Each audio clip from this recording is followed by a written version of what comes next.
muito bem-vindo ao nosso estudo da lição da Escola Sabatina.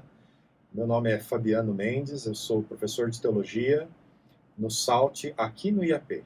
E é uma alegria estar com vocês, mais uma vez, para esta semana, estudarmos a lição de número 7, onde teremos por tema adoração no contexto da educação. E junto comigo está o professor Márcio Costa, que também deixa o seu cumprimento com você. Olá, como vai? Muito prazer, eu sou pastor, professor Márcio Costa, também aqui do IAP. Estamos aqui no Paraná. Meu grande abraço a todos vocês, que Deus nos abençoe no estudo da lição. Antes de começar, vamos fazer uma breve oração. Por favor, feche seus olhos, incline sua cabeça. Vamos falar com Deus. Senhor nosso Deus, nosso Pai, muito obrigado pelo teu amor e cuidado. Rogamos a tua bênção, o teu Santo Espírito a nos ajudar a compreender um pouco daquilo que o Senhor tem revelado para cada um de nós. Que possamos, através desse guia, desse estudo, entender um pouco mais sobre a importância da adoração também no que envolve a educação. Te agradecemos em tudo, em nome de Jesus. Amém. Muito bem.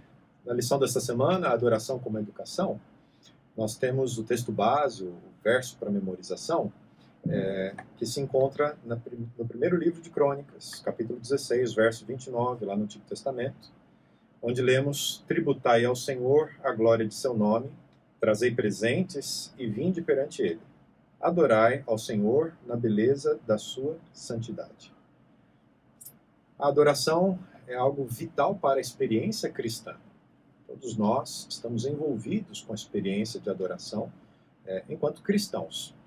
Mas não apenas para nós. Pastor Márcio, parece que o ser humano tem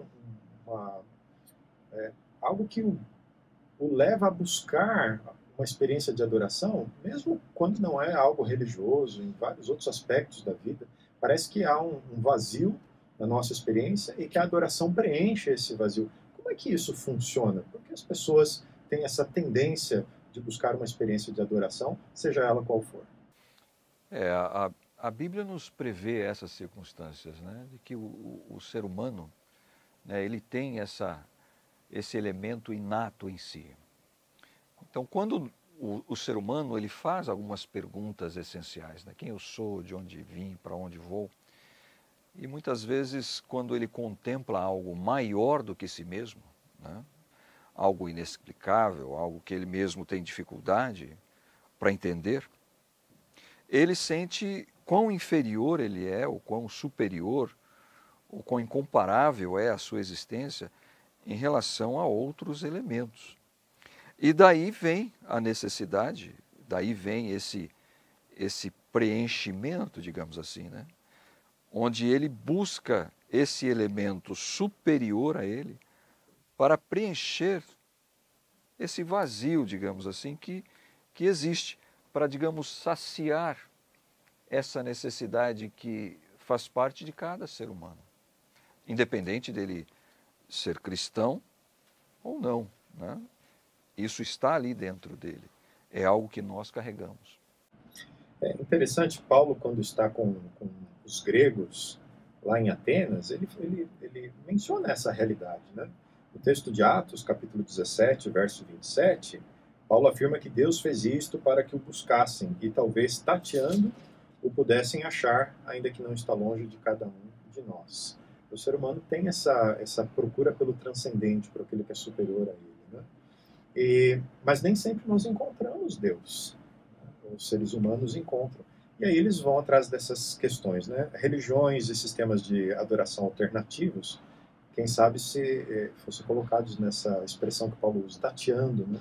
Nós estamos tentando nos relacionar com o divino, o ser humano, com algo que é maior, sem exatamente saber o que está procurando, apesar de Deus estar ali. Por isso que a adoração cristã, ela vai oferecer respostas, né?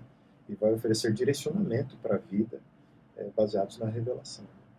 Uma das maiores dificuldades que você tem nesse processo, né, de tatear, é obviamente que nós temos alguns elementos que nos tornam indesculpáveis, conforme Paulo diz em Romanos, né?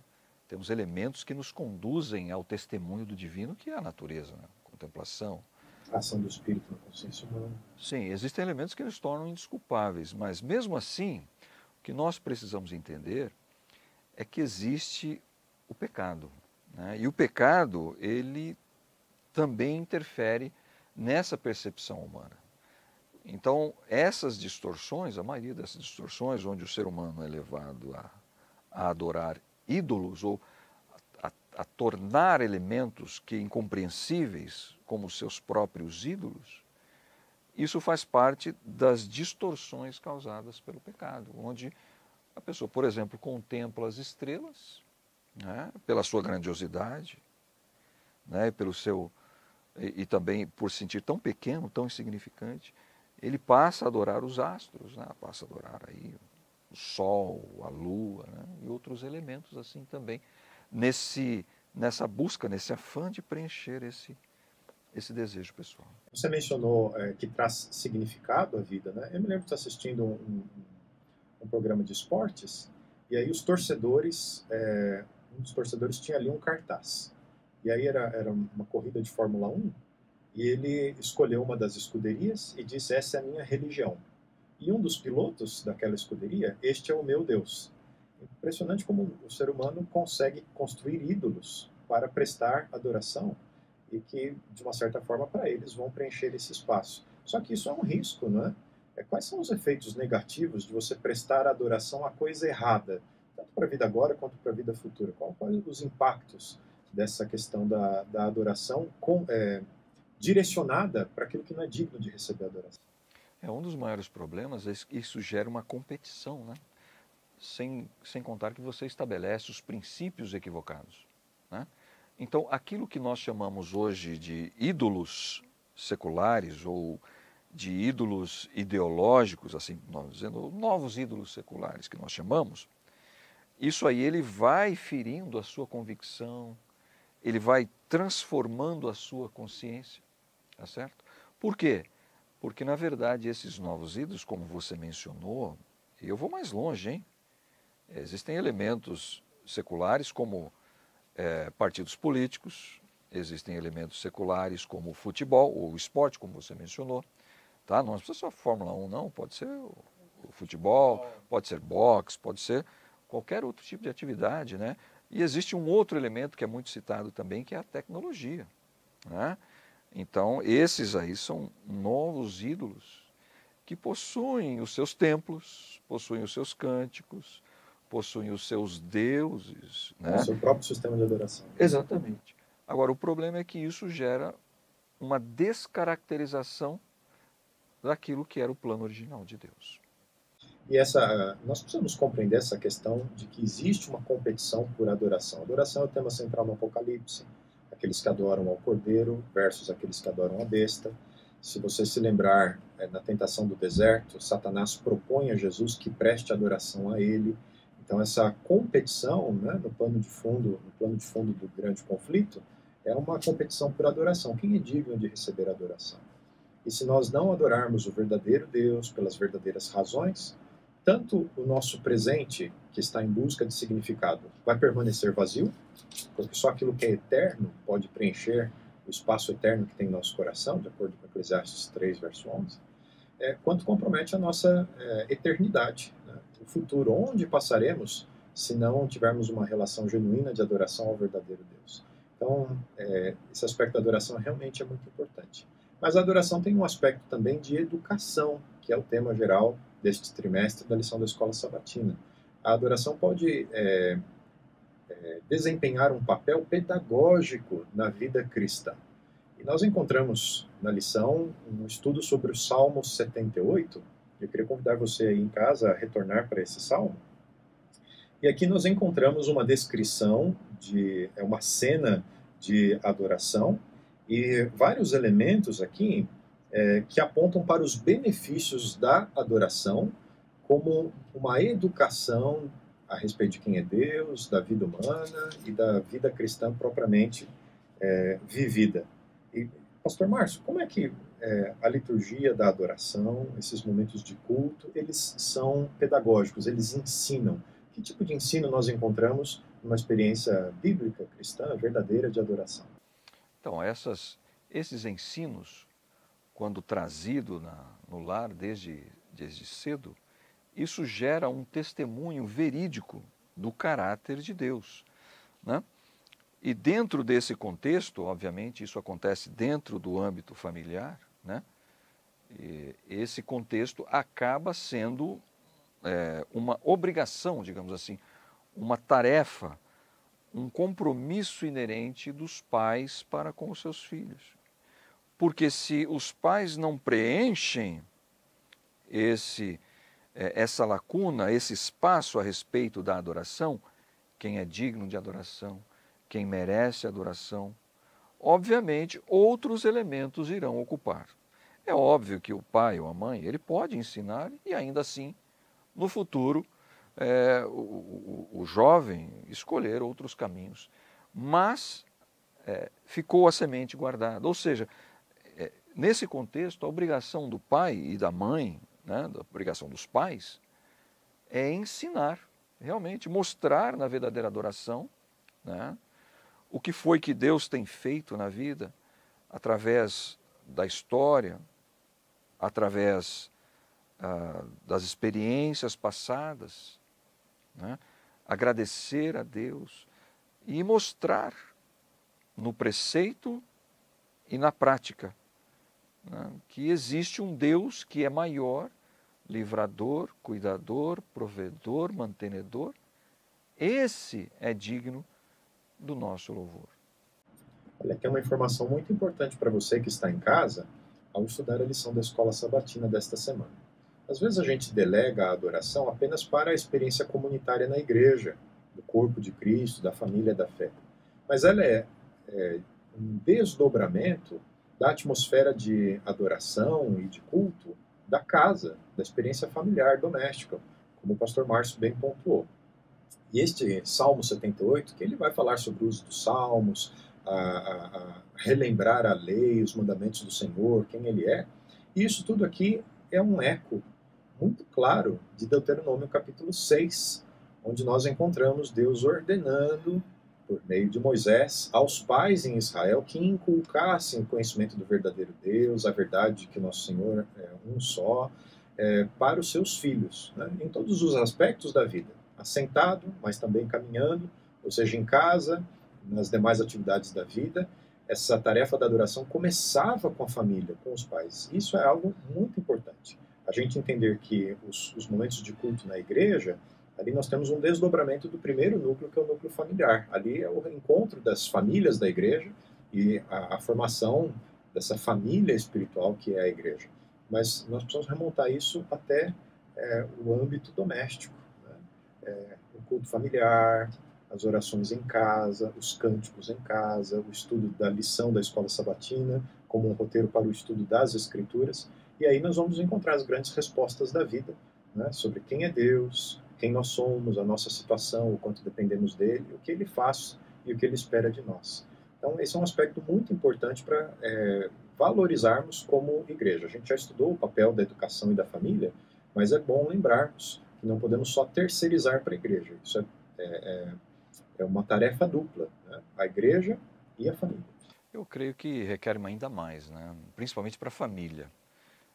Requer perseverança, né? Perseverança, lógico, né? E o salmista, ele diz, perseverai, né? Porque não é uma senda fácil, obviamente, mas é uma tarefa que é um compromisso assumido pelos pais quando eles optam pela paternidade ou pela maternidade, né? Assim como os pais possuem também um compromisso diante de Deus. Existe o compromisso diante de Deus e o compromisso diante da família. Mas esse compromisso requer muita perseverança. Não é obra de um dia só ou de um mês só, mas é obra de muito tempo. E é um exercício muito bom de ser feito, né? Eu conheço famílias que fazem ao longo do ano, no culto doméstico, um pequeno papel e escreve alguma bênção, alguma coisa que Deus fez naquela semana ou naquele dia, e colocam isso num pote. E ao final do ano, né, num culto de gratidão pelo ano, vão relembrando algumas dessas bênçãos. A gente não pode esquecer que Deuteronômio 6 é logo depois do Êxodo. Então, para preservar o Deus libertador, como ele libertou do Egito, os milagres que ele fez na travessia do deserto, os pais deveriam contar às futuras gerações quem era Deus. E nós precisamos desenvolver esse hábito com os nossos filhos. que eles reconheçam o Deus da história, o Deus das Escrituras, mas o Deus da experiência da própria família, né? As muitas bênçãos específicas que cada família recebe de Deus e que cada indivíduo recebe de Deus. Isso vai fortalecer a imagem correta de quem Deus é na nossa vida, como Ele é um Deus próximo, presente, e isso é um processo pedagógico, um processo de ensino. Você precisa criar alguns marcadores, né, digamos assim, né? Cada um, como você contou aí no caso, né, anotar no papel. Com os nossos filhos, né, de maneira particular, nossas filhas, nós tínhamos, quando elas eram menores, nós tínhamos os elementos do sábado, né, a mesa, a toalha de mesa, tínhamos os pratos. No culto nós tínhamos, ao começar o culto tinha a vela perfumada, acabou o culto, assopra a vela, né? O tempo foi passando, as coisas foram mudando, obviamente. Hoje já está diferente. Hoje, na sexta, nós agradecemos pelas bênçãos da semana, né, no culto do pôr do sol. E no sábado, nós fazemos os pedidos para a nova semana. Mas mais importante que isso é que se criem os marcadores pedagógicos. Os marcadores pedagógicos, eles fiquem ali presentes para que no futuro eles possam trazer esse elemento realmente de lembrança, de fixação na memória. E alguns elementos, por exemplo, a hinologia cristã. Os hinos reforçam as doutrinas, os grandes temas das Escrituras. Talvez a gente tenha dificuldade de relembrar um estudo bíblico apresentado num sermão, ponto a ponto. Mas com que facilidade a gente assobia uma melodia e daqui a pouco já está relembrando dos grandes temas bíblicos que aquele hino trouxe, né? Então, são todos marcadores, né? Pode ser o papelzinho lá de casa do culto em família, como pode ser o hino do inário, que há gerações cantamos sobre o mesmo Deus e os feitos desse Deus na vida do seu povo e as grandes verdades que Ele quer que a gente compreenda a respeito dele, a respeito da vida e a respeito da nossa missão. Nosso papel, né, é gerar um espírito de adoração que seja fiel às expectativas divinas, né? É claro que existem adorações que são diversas, mas a nossa função principal como cristãos é reconhecer que existe essa necessidade no ser humano, em todos nós, e que nós devemos dar condições, devemos nutrir essa adoração, que é uma adoração que nós consideramos fundamentada, né, fundamentada nas doutrinas, né, na verdade, né, e guiada também pelo Espírito, né, que é dirigida não aos ídolos visíveis, né, mas ela é colocada diante da abstenção, da abnegação do eu, mas da intenção direta a Deus. Essa é um dos nossos papéis, é fundamentar a adoração verdadeira. E falando em adoração verdadeira, nós encontramos aqui na lição, o autor vai explorar o episódio de Jesus junto ao poço com a mulher samaritana, no Evangelho de João, capítulo 4. E nós encontramos ali muito conteúdo desse encontro, mas há um aspecto importante, a lição bem frisa, né, que aparentemente a mulher está tentando mudar de assunto, né, da abordagem que Jesus faz a ela, quando entra na disputa por adoração entre os samaritanos e os judeus, né, sobre qual dos dois montes deveria ser feita a verdadeira adoração. E aí o verso 24, a resposta de Jesus, que é uma resposta que nos ajuda a estudarmos alguns dos elementos dessa verdadeira adoração que o pastor Márcio estava mencionando. E aqui nós lemos a resposta de Jesus à mulher: Deus é espírito e importa que os seus adoradores o adorem em espírito e em verdade. Pastor Márcio, esses dois elementos, né, a adoração em espírito e a adoração em verdade, quais são as ideias que estão por detrás desses dois termos e como é que eles interagem na experiência de adoração? João, né, ele gosta muito desses termos, né? Aquilo que nós chamamos de dicotomia, né? São dois elementos, um contrapondo o outro, né? Jesus fala: eu sou lá de cima, vós sois cá de baixo, tá certo? Então, esses elementos dicotômicos, né, espírito, João gosta muito de contrapor o espírito com a carne, né, porque nós temos as necessidades carnais ou do corpo, né, e algumas delas não são inerentemente boas, né? Mas nós temos aí, nós precisamos nos alimentar, precisamos respirar e etc. Então, quando nós falamos do espírito, nós deixamos, digamos assim, as necessidades do eu, colocamos de lado, né? E buscamos, né, algo que é maior do que eu, maior do que o eu pessoal, né? Daquilo que eu desejo, daquilo que eu quero, daquilo que eu sou, né? E nesse esvaziar-se da carne, né, porque o que eu sinto é aquilo que me incomoda, né? Por exemplo, se agora estiver calor, provavelmente eu vou querer, né, um lugar mais agradável. Se eu estiver com fome, vou querer saciar a minha fome.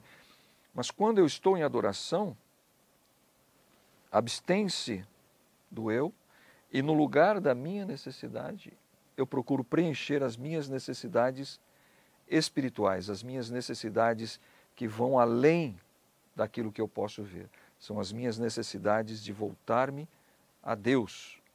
E na questão da verdade, obviamente a verdade contrapõe-se ao erro, né?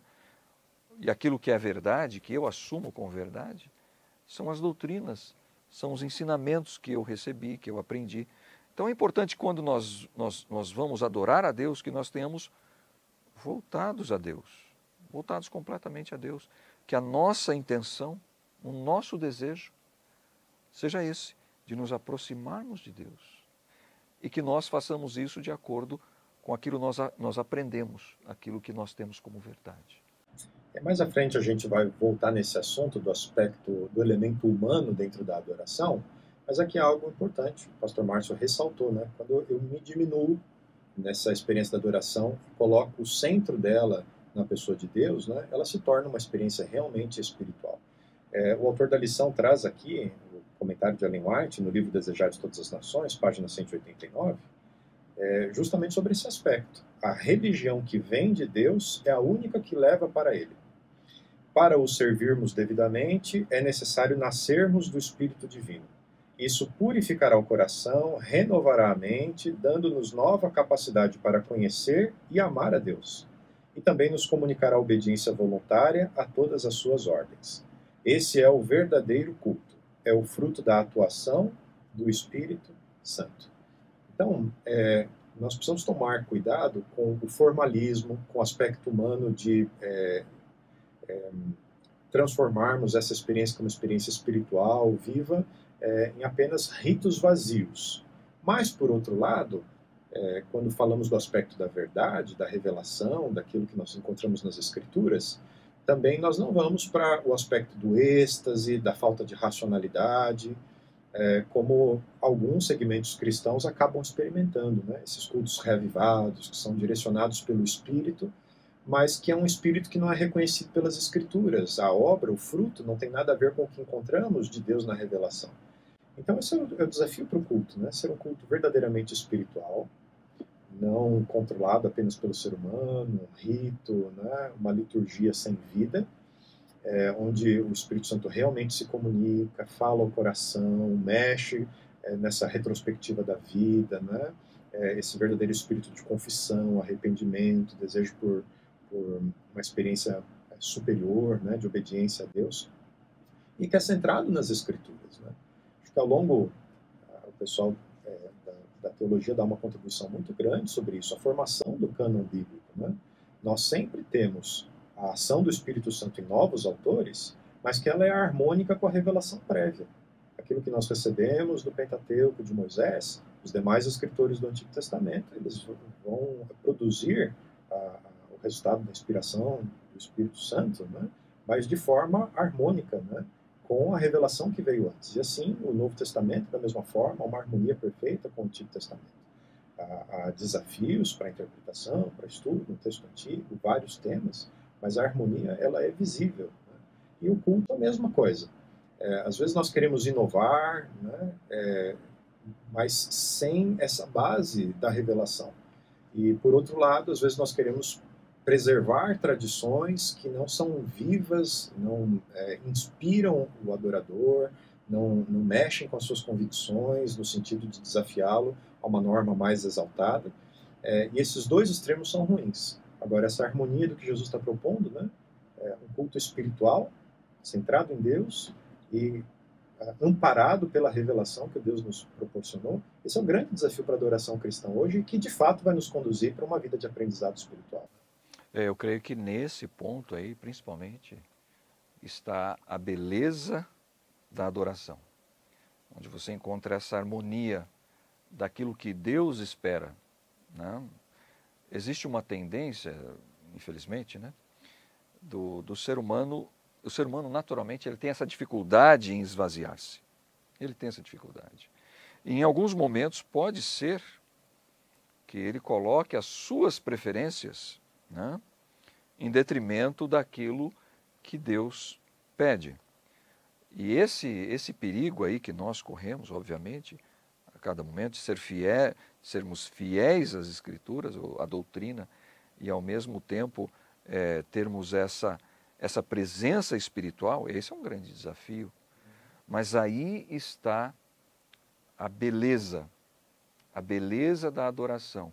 E obviamente que nisso nós precisamos ter sempre uma guia segura, né? Um ensino seguro, um ensino claro, onde você tem aí as marcas direcionadas, né, pela palavra, e isso começa em casa, pela palavra e pelo Espírito.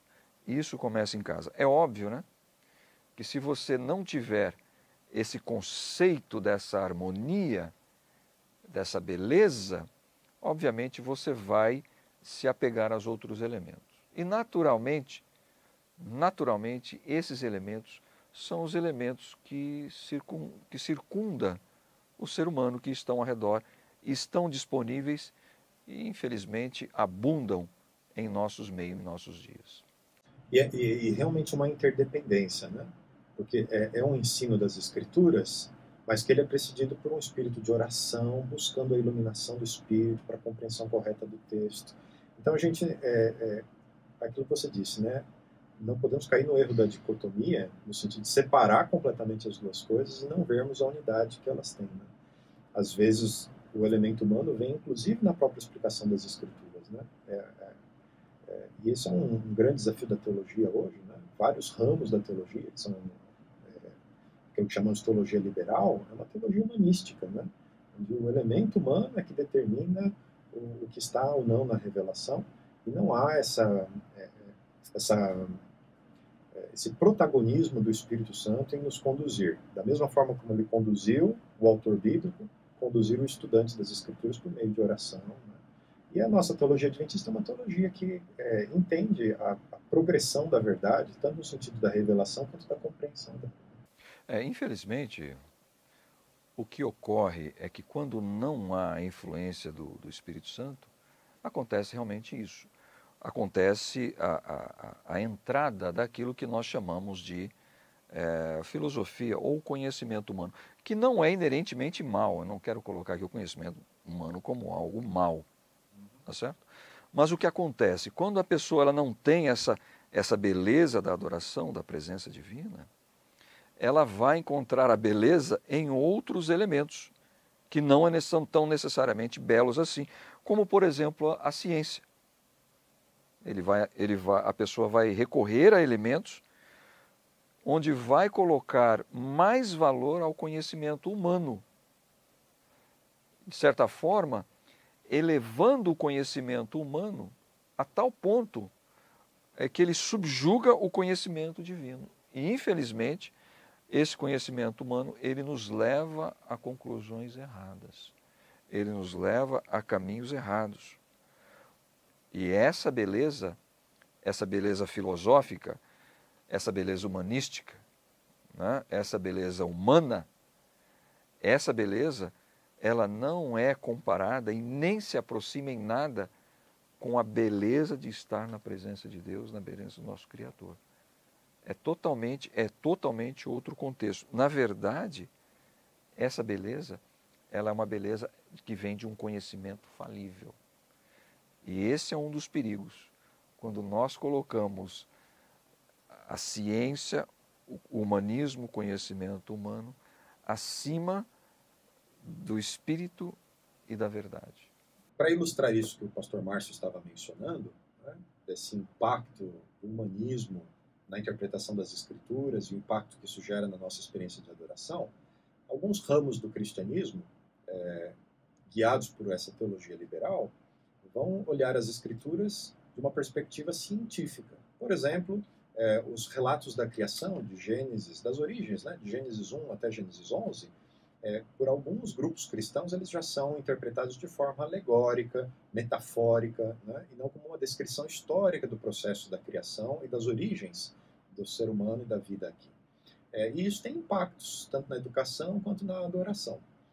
Por exemplo, alguns grupos cristãos dizem que Deus é o Criador, mas ele trouxe a vida à sua gênese por meio do processo da evolução, tentando ajustar revelação e ciência. Ora, um estudo teológico a partir do texto bíblico, com o que todo o texto bíblico diz a respeito de si mesmo, a gente não tem como fazer essa acomodação. Nós temos espaço nesse momento para discutir esses elementos, mas é importante ressaltarmos os impactos que isso tem. Por exemplo, a verdadeira adoração cristã vai ressaltar quem é Deus. Ele é um Deus de amor, é um Deus pessoal, que se envolve com a sua criação. Não é? Por causa da queda, por causa do início do pecado, é um Deus que se auto-sacrifica, que toma o lugar do ser humano. Todo o plano da salvação está desenhado em cima de quem é Deus, do seu caráter, do seu amor por nós. Agora, quando a gente reinterpreta as Escrituras dessa maneira, quando esse elemento humanístico toma o centro, não mais Deus é o centro, há uma perversão da compreensão de quem é Deus. Deus é um Deus que nos criou por acaso, nós somos um acidente, não havia garantia de quem era o produto final. A morte faz parte do processo da criação. O que diz isso sobre o caráter de um Deus que é amor? Usar a morte no processo da evolução até chegar nos seres humanos. Né? E a própria concepção de pecado, a morte como resultado do pecado, tudo compromete o plano da salvação e nós desfiguramos a imagem que a revelação que as Escrituras trazem de Deus e o relacionamento que podemos ter com Ele. Então, basicamente, ela se torna uma religião antropocêntrica, centrada no ser humano. É o ser humano que determina quem é Deus. Deus está sujeito ao ser humano e não o contrário. Né? E tudo isso traz impactos para a gente enxergar a vida, enxergarmos quem é Deus, quem somos nós. Né? E muitas religiões, desde o passado e mesmo partes do cristianismo hoje, Deus é manipulado pelos adoradores.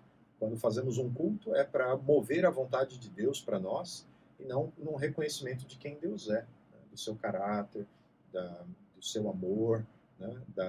da perfeição dos seus mandamentos, da sua vontade, como isso organiza a vida dos seus filhos e das pessoas aqui na Terra.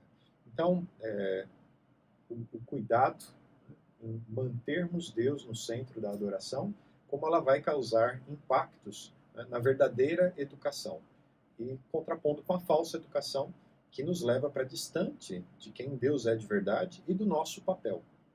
O maior problema disso não está nem... Obviamente, um dos problemas está no começo, mas quem sabe, eu diria que a pior parte está no fim disso aí. O começo é desse jeito, imagino que será o fim. Sim, o fim. Porque no fim, o que nós temos? Quando nós olhamos o livro de Apocalipse, e olhamos ali já no final dos tempos, no apagar das luzes, como poderia dizer assim no jargão, o grande conflito mesmo no final dos tempos é a questão de quem nós vamos adorar. Quem nós vamos adorar? Porque quando nós vamos para o livro de Apocalipse e damos olhada nas mensagens angélicas, principalmente, o ponto central ali é a adoração, tá certo? Quem vai ser adorado? Quem nós vamos adorar? É o Criador? Quem? Né? Na primeira mensagem angélica, né? Temei a Deus e dá-lhe glória, porque é chegada a hora do seu juízo, e adorai aquele que fez os céus, a terra. Então ali já declara quem é o Criador, porque na segunda mensagem você já tem a reprovação daqueles que vão adorar um outro, né, um outro ser. E nós sabemos que esse final, ele nos remete a esse problema da adoração.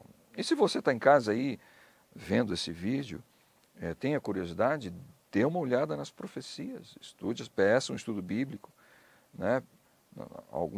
Alguém conhecido, você vai ver que o problema hoje nós vivemos no tempos do fim. E nos tempos do fim, o ponto principal é a adoração. E para piorar mais a situação, uma das dificuldades que nós temos, que nós passamos por ela, é que aparentemente, nós temos aí uma certa domesticação do pecado, né? Parece que algumas igrejas, ao humanizar demais, né, alguns cultos, algumas práticas, acabam tentando trazer algumas práticas que são reprováveis, né, de acordo com as doutrinas, mas de certa forma dá uma maquiada e acaba considerando-se aceitável. E contrapartida, né, em alguns casos existem também uma certa santificação do pecado. E eu digo isso quando você vê, por exemplo, algumas causas que não são corretas nem eticamente dentro da ética socrática, nem ali se aprovam, você vê que elas possuem um cunho de elevação do ser humano. Em nome da justiça, nós vamos matar. Em nome da justiça, nós vamos destruir. Então, isso é um perigo que nós corremos, de no final dos tempos, não termos mais olhos e nem lentes para conseguir enxergar o que está diante de nós e podemos entender o perigo dessa falsa adoração. Em contrapartida, é muito bonito também quando uma pessoa ela não tem essa noção de quem é Deus, daquilo que é verdadeiro, bom e satisfaz a pessoa, e ela vem e consegue preencher aquilo que antes ela tinha em deuses com essa perspectiva correta e centrada daquilo que é Deus, do nosso Criador, o nosso mantenedor, e dessa adoração em espírito e em verdade. E deixa de lado as coisas deste século, as causas desse século, e consegue entender que a importância realmente está nas coisas que seguem na vida eterna, né? no século por vir. Essa é uma das belezas assim, incomparáveis. Obviamente que esse processo também, de você sair de uma perspectiva e entrar em outra, esse processo também é um processo educativo. Obviamente ele é redentivo, né? Ele traz à pessoa uma nova vida, a vida espiritual, mas ao mesmo tempo ele é educativo, onde ele entende, ele compreende e ele escolhe. Esse é um processo lindo e maravilhoso que nós dificilmente poderemos entender. Bom, nós estudamos na lição dessa semana sobre os desafios para a verdadeira adoração e a verdadeira educação. A lição conclui com o alerta que Jesus fez aos fariseus, aos líderes religiosos de seus dias, registradas no Evangelho de Marcos, capítulo 7, sobre o perigo de invalidarmos a revelação, as escrituras, por meio das tradições ou dos conhecimentos humanos. E nós precisamos lembrar que o antídoto para isso é uma adoração e uma educação centradas na ação do Espírito Santo, na busca pela centralidade de Deus na nossa experiência e também pela revelação, o correto relacionamento com as Escrituras, com aquilo que nós recebemos como liderança da parte de Deus, por meio de servos e servas que ao longo da história foram instrumentos de Deus para nos comunicar a verdade. Que você, ao longo da sua semana, da sua vida em família e da sua vida congregacional, na sua igreja local, aproveite bem as oportunidades de estudar, de adorar, de aprender e de viver na prática a vida cristã de forma que traga honra e glória ao nome de Deus e traga o nosso crescimento. O pastor Márcio mencionou aí esses desafios humanísticos, mas ninguém ama tanto o ser humano, valoriza tanto o ser humano como o próprio Deus. E o que ele fez por nós mostra o valor que cada vida humana tem. Deus abençoe você, você sinta-se muito especial para esse Deus que merece toda a nossa adoração, e que a sua adoração seja resultado desse coração grato pela salvação que temos em Jesus Cristo. Nós vamos nesse momento orar mais uma vez e peço que você nos acompanhe nessa oração. Bom Deus, nós tivemos esses momentos diante da Tua Palavra, refletimos um pouco sobre este tema da educação ligada à adoração e queremos, bom Deus, pedir que o Teu Espírito impressione sempre o nosso coração com a Tua grandiosidade, para que sempre nos sintamos pequenos e maravilhados diante de um Deus eterno, tremendo em poder, mas que nos ama a ponto de enviar Seu Filho para morrer por nós na cruz do Calvário. E que estas verdades a respeito de quem o Senhor é e de quem nós somos impacte a nossa vida, para vivermos de acordo com os Teus mandamentos, com a Tua lei, de acordo com a fé em Jesus Cristo. Despede-nos agora com a Tua paz, a Tua bênção, nos dá um feliz sábado, oramos e pedimos em nome de Jesus. Amém, Senhor.